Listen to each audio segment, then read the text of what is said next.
Regret is always behind because of wrong decision. Do not believe in books that will mislead the mind of man about events in the past and what will happen in future.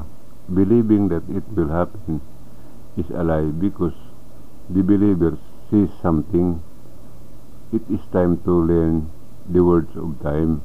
It tells the truth. The punishment is slowly coming. The world is about to end. Lying is the first sin of man, and it is called the inherited sin without forgiveness. Adam sinned. He lied. He ate the fruit was forbidden to him. So they were expelled from paradise, and they were not forgiven. If you know something that can be forgiven, it is lie because the Creator does not change. Why is Mindanao called the promised land? Because of me. Me and the water is the promise in Mindanao. This spring water is different from water of nature. How the promise in Mindanao happened is like this. After disciple threw a stone on the mountain to choose who would be the leader, Peter was the first stone, so he became the leader. That night with his disciple, Christ Jesus told the story of his departure, and they slept together. At dawn, Christ Jesus woke Peter up and took him to Mindanao, Philippines, in the Far East. When they arrived at the place, Peter asked what place that was. Christ Jesus replied that it was the Queen of the East, and said that on the stone the Iglesia will stand. This was the promise in Mindanao. It is written that Christ Jesus would build a church on the rock. Peter already know about this because Christ Jesus said this before they went to sleep. That is why the country is called Pilipinas, because of the three queens or women.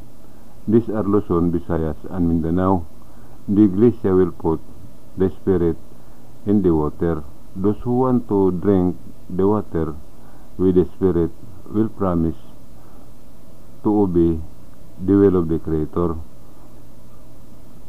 and this will give salvation to people. The Iglesia will teach the will of the Creator and bring people to the door of paradise in heaven. The one who will join them is me. During the time of pagan teaching and preaching, no one said what the name of the Creator was. So at the birth of Christ Jesus, 3 angels visited with the answers and gave them to Mary. These are the letters, words, and numbers which have been uploaded to YouTube. The 10 commandments of the Creator brought by Moses are called love and respect. There are 3 of the 10 commandments. This is number 1, sanctify the days of conception. This is a challenge. Number 2, love and honor your father and mother. Number 3, love your neighbor as you love yourself. For everyone to understand love and respect, we need to come together. Love comes first. Number 1, days of conception. Do it honestly and correctly. Number 2, parents, get someone to help take care of your parents because you are busy with work or business. Number 3, neighbors. You will have a hard time explaining to your neighbors. Do a mission using social media, Facebook, Instagram, Twitter, etc. Tell people that true salvation is on YouTube. On this channel, Minandro Hibendiños, open and read or listen to the English voiceover. If someone comments or asks a question, the mission is over. The second is respect. Number 1, don't pretend. Number 2, don't hide your parents' Don't let them live in the back of your house, garage, and old people's shelter. Number 3. There are people who secretly instill the young minds of young people that when they reach the age of 18 years old, they are free and their parents should not interfere with them. This teaching destroys the life and soul of man because the Creator says nothing about respecting parents.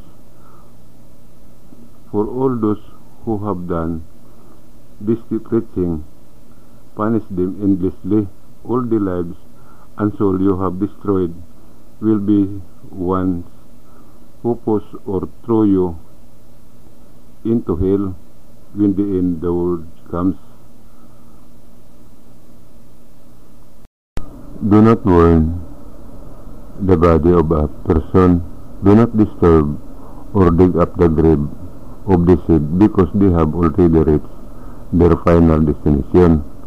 What can be moved is the one who is buried in the tomb or pantheon because they have not yet reached their final destination.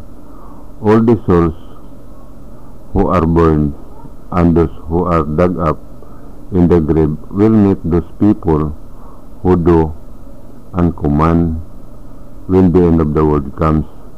What they do will be the same for them.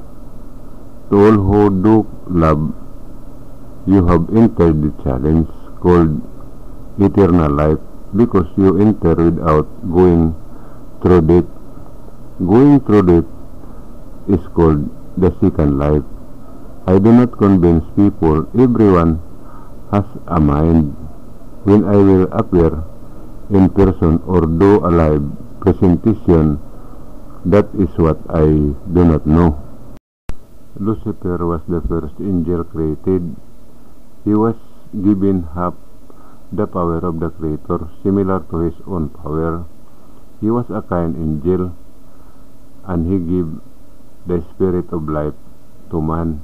He is now in the sea because he entered the visible body and he cannot come out because he will die.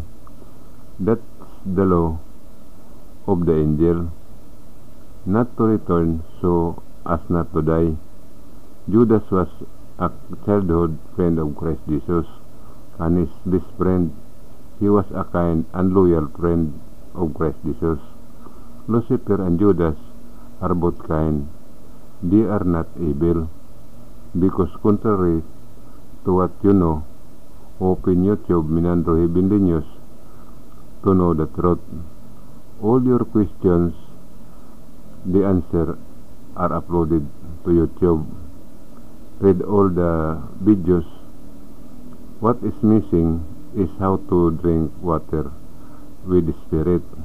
I will upload it when this time comes.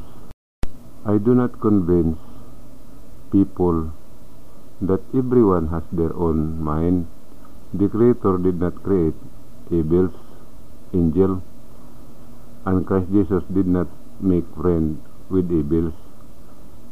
Everyone who said that the angel Lucifer or Judas was evil is guilty of blasphemy against the Creator and His Son, Christ Jesus.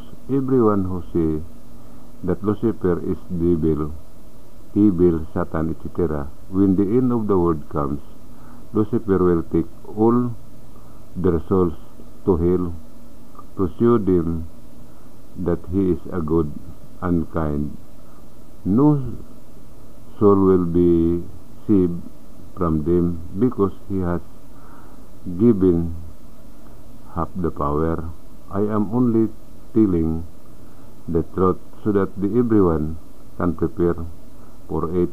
Mabuhay.